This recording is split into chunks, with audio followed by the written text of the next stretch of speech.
गुड़धोइया नाले के निरीक्षण के दौरान मुख्यमंत्री ने नाला पर कहीं भी शेष रह गए चिन्हित अतिक्रमण को हटाने तथा निर्माण कार्य को गुणवत्तापूर्ण तरीके व तीव्र गति से पूर्ण करने के निर्देश दिए। आपको बता दें कि स्थलीय निरीक्षण करने पहुंचे मुख्यमंत्री ने गुड़धोइया नाला प्रोजेक्ट की ड्राइंग व वीडियो प्रेजेंटेशन का अवलोकन किया। मौके पर मौजूद अधिकारियों से प्रोजेक्ट के महत्वपूर्ण पहलुओं की जानकारी ली और जरूरी निर्देश दिए। इस अवसर पर उन्होंने प्रोजेक्ट के तहत निर्माणाधीन एसटीपी का भी निरीक्षण कर अब तक हुई प्रगति का जायजा लिया। उन्होंने कहा कि गुणवत्ता से कोई समझौता नहीं होना चाहिए और काम में तेजी लाया जाए। निरीक्षण के दौरान मुख्यमंत्री के साथ सांसद रवि किशन, महापौर doctor Mangalesh Shrivastava, MLC doctor Dharmendra Singh आदि भी मौजूद रहे। इस दौरान निरीक्षण के बाद मीडिया कर्मियों से बातचीत में मुख्यमंत्री योगी आदित्यनाथ ने कहा कि रामगढ़ ताल पूर्वी उत्तर प्रदेश का एक प्रमुख पर्यटन केंद्र बन चुका है। यहाँ पर जल के प्राकृतिक स्रोत को पुनर्जीवित करने के लिए जो सबसे महत्वपूर्ण नाला इसके साथ जुड़ता है वह है गुड़धोइया नाला है। गुड़धोइया नाला मृत प्राय पड़ा था। इसके जीर्णोद्धार के लिए बनी परियोजनाओं में रामगढ़ ताल तक नाला के डायवर्जन, इंटरसेप्शन और ट्रीटमेंट के कार्य किए जाएंगे। मुख्यमंत्री ने कहा कि मंशा है कि रामगढ़ ताल में कहीं से भी प्रदूषित जल न जाने पाए। इस दृष्टि से 10 किलोमीटर के इस नाला के पुनरुद्धार करने और गोरखपुर के उत्तरी क्षेत्र की जल निकासी की समस्या का समाधान करने का कार्य हो रहा है। नाले के पुनरुद्धार कार्य में अलग अलग सीवर लाइन और ड्रेनेज लाइन पड़ेगी। सीधे सीवर या ड्रेनेज का पानी रामगढ़ ताल में न गिरे, इसके लिए ट्रीटमेंट का भी कार्य होगा। इससे रामगढ़ ताल में जाने वाला पानी शोधित हो जाएगा। आइए सुनते हैं कि मुख्यमंत्री योगी आदित्यनाथ ने क्या कहा। तैयार है? रामगढ़ ताल जो पूर्वी उत्तर प्रदेश का एक प्रमुख टूरिज्म का स्पॉट बन चुका है। यहाँ पर जल के प्राकृतिक स्रोत को पुनर्जीवित करने के लिए जो सबसे महत्वपूर्ण नाला इसके साथ जुड़ता है वह है गुड़धोवा नाला।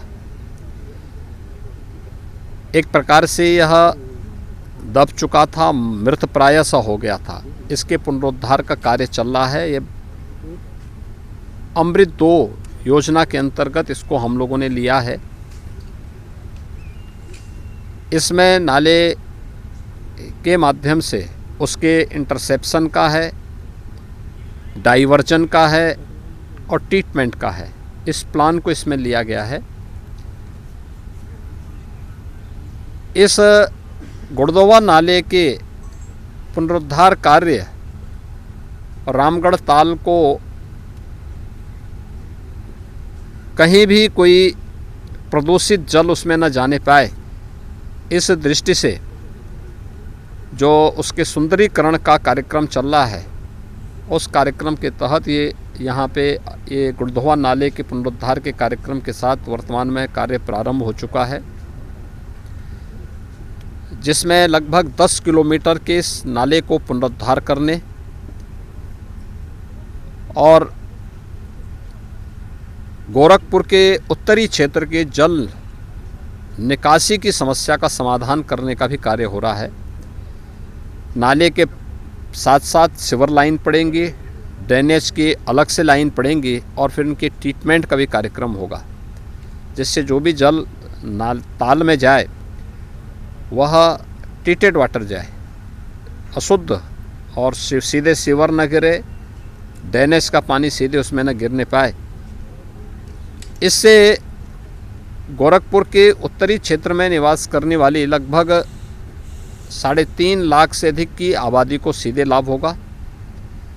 17 से 18 वार्ड ऐसे हैं जिनके जल निकासी का एक बेहतर माध्यम भी मिलेगा और इस पुनरुद्धार के कार्य पूरा होने के बाद आवागमन का भी एक बेहतरीन माध्यम इन सभी क्षेत्रों में निवास करने वाले नागरिकों को प्राप्त होगा।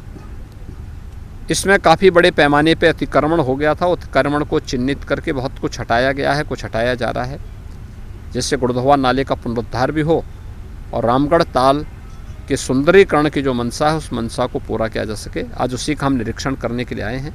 युद्ध स्तर पर कार्य चल रहा है। उम्मीद करते हैं कि अगले 1 वर्ष सवा वर्ष के अंदर ये पूरी परियोजना यहाँ की पूरी हो पाएगी।